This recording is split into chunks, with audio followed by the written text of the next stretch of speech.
வரும் ஞாயிற்றுக்கிழமை மதுரை வரக்கூடிய அமித்ஷா அவருடைய பயண திட்டம் என்பது முக்கியத்துவம் பெறுகிறது. தமிழ்நாட்டில் இன்னும் ஓராண்டு இடைவெளிக்குள்ளாக சட்டமன்ற தேர்தல் நடைபெற இருக்கக்கூடிய நிலையில் அனைத்து கட்சிகளும் தேர்தல் பணிகளும் வியூகங்களையும் வகுக்க தொடங்கியிருக்கின்றன. இந்த நிலையில் அமித்ஷாவுடைய வருகை அதனுடைய பின்னணி தொடர்பாக இணைகிறார் நம்முடைய சிறப்பு செய்தியாளர் வெற்றி. அமித்ஷாவுடைய பயண திட்டம் என்ன?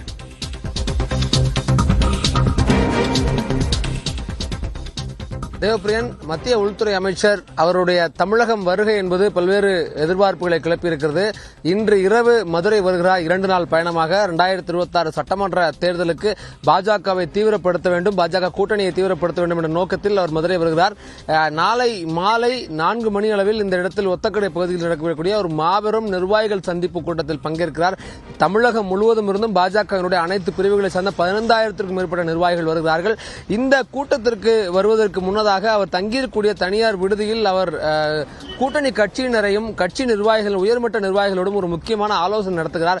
அது எந்த விதமாக இந்த சட்டமன்ற தேர்தலை எதிர்கொள்வது, வியூகம் என்ன, பாஜக வெல்வதற்கு சாத்தியம் உள்ள தொகுதிகள் என்ன, இப்படி பல்வேறு விவகாரங்கள் விவாதிக்கப்பட்டிருக்கிறது. அங்கு அதிமுக சார்பில் அவரை சட்டமன்ற எதிர்க்கட்சி துணைத் தலைவர் ஆர் பி உதயகுமார், கூட்டணி கட்சியின் OPS, மிக முக்கியமாக அன்புமணி ராமதாஸ் அவர் சந்திப்பதற்கான வாய்ப்புகள் இருப்பதாகவும் தகவல் தெரிகிறது.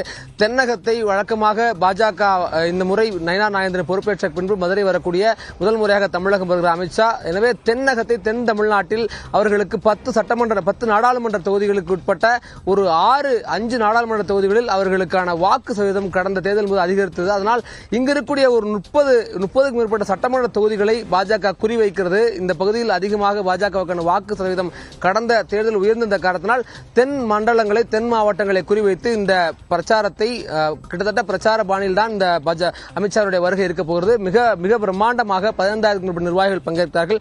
எனவே இந்த கூட்டம் என்பது அவர் என்ன பேசவிருக்கிறார், கட்சியினருக்கு வழங்கக்கூடிய உத்தரவுகள் என்ன, எப்படியாக இந்த தேர்தலை அவர்கள் எதிர்கொள்ளப் போகிறார்கள் உள்ளிட்ட பல்வேறு விவகாரங்கள் அமித்ஷாவினுடைய வருகையை ஒட்டி தமிழகத்தில் பேசுபொருளாக மாறி இருக்கிறது. தேவப்பிரியன், உங்களுடைய விரிவான தகவலுக்கு நன்றி வெற்றி.